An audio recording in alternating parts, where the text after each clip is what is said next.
ಭಕ್ತಾದಿಗಳಿಗೆ ನವರಾತ್ರಿ ಹಬ್ಬದ ಶುಭಾಶಯಗಳನ್ನು ಹೇಳ್ತಾ ನಿಮಗೂ ಸಹ ಶುಭಾಶಯಗಳನ್ನು ಹೇಳ್ತಾ ಇದ್ದೀನಿ. ಅಕ್ಟೋಬರ್ 2ನೇ ತಾರೀಕುವರೆಗೂ ಈ ಕಾರ್ಯಕ್ರಮ ನಡೀತದೆ. 2ನೇ ತಾರೀಕು ಉತ್ಸವ ಇದೆ. ಈ ಕ್ಷೇತ್ರದ ಶಾಸಕರಾದಂಥ ಮಾಜಿ ಸಚಿವರಾದಂಥ ಗೋಪಾಲಣ್ಣವರು ಹಾಗೂ ಮಿನ್ನೂರು ಮಹಾನಗರ ಪಾಲಿಕೆ ಸದಸ್ಯರಾದಂಥ ಶಿವರಾಜ್ ಅವರು ಆಗಮಿಸಿದ್ರು. ಪ್ರತಿದಿನ ಅವಾಗೆ ಇರ್ತಾ ಇದ್ದರು. ಈಗ ನಮ್ಮ ಗ್ರಾಮದ ಜನ ನಾವೆಲ್ಲರೂ ಸಮಾವೇಶಿದ್ದೀವಿ. ಎಲ್ಲ ಭಕ್ತಾದಿಗಳು ಅವ್ರ ಕೈಲಾದಂಥ ಸಹಾಯ ಮಾಡಿ ಎಲ್ಲರೂ ಭಾಗವಹಿಸಿದ್ದಾರೆ.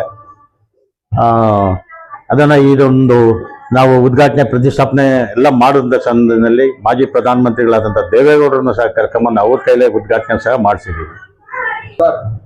5 ವರ್ಷಕ್ಕೊಂದ್ಸಾರಿ ನಾವು ನಮ್ಮ ಕುರುಬಳ್ಳಿ ಊರ ಹಬ್ಬ ಅಂತ ಮಾಡ್ತೀವಿ. ಅದು ಬಹಳ ವಿಜೃಂಭಣೆಯಿಂದ ಸಾವಿರಾರು ಜನ ಸಹ ಅವರ ಮನೆಗಳಲ್ಲಿ ಭಕ್ತಾದಿಗಳು ಮಾಡಿ ಅವರಿಗೆಲ್ಲ ಜನಗಳಿಗೆ ಬಂದಂಥ ಭಕ್ತಾದಿಗಳಿಗೆ ಊಟ ಆಗ್ತಾ ಇದ್ದಾರೆ. ಅದು ಬಹಳ ವಿಜೃಂಭಣೆಯಿಂದ ನಡೀತಾ ಇದೆ. ಮುಂದಿನ ದಿನಗಳಲ್ಲಿ ಸಾಮಾನ್ಯ ಜನ ಮದುವೆ, ನಾಮಕರಣ ಮತ್ತು ಇನ್ನು ಶುಭ ಕಾರ್ಯಗಳೇನೋ ಮಾಡ್ಕೊಳ್ಳೋದಕ್ಕೆ ಅವ್ರಿಗೆಲ್ಲನೂ ಒಂದು ವ್ಯವಸ್ಥೆ ಮಾಡಿಕೊಡ್ಬೇಕು ಅಂತೇಳಿ ನಮ್ಮ ಟ್ರಸ್ಟು ಹಾಗೂ ನಮ್ಮ ಗ್ರಾಮಸ್ಥರಲ್ಲಿ ಆಲೋಚನೆ ಇದೆ. ಮುಂದೊಂದು ದಿನ ಅದನ್ನ ಮಾಡೋಕ್ಕೆ ನಾವು ಪ್ರಯತ್ನ ಮಾಡ್ತೀವಿ.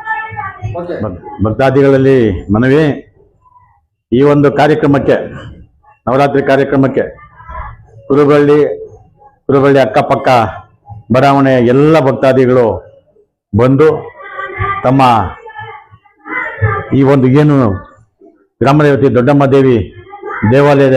ದೇವಿಯ ದರ್ಶನ ಪಡೆದು ಅಯ್ಯಮ್ಮನ ಆಶೀರ್ವಾದ ಪಡೆದು ತೀರ್ಥ ಪ್ರಸಾದ ತಗೊಂಡು ಹೋಗಬೇಕು ಅಂತೇಳಿ ಪ್ರತಿದಿನ ಬರಬೇಕು ಅಂತ ತಮ್ಮಲ್ಲಿ ಕೈ ಮುಗಿದು ಪ್ರಾರ್ಥನೆ ಮಾಡ್ತಾ ಇದ್ದೀನಿ.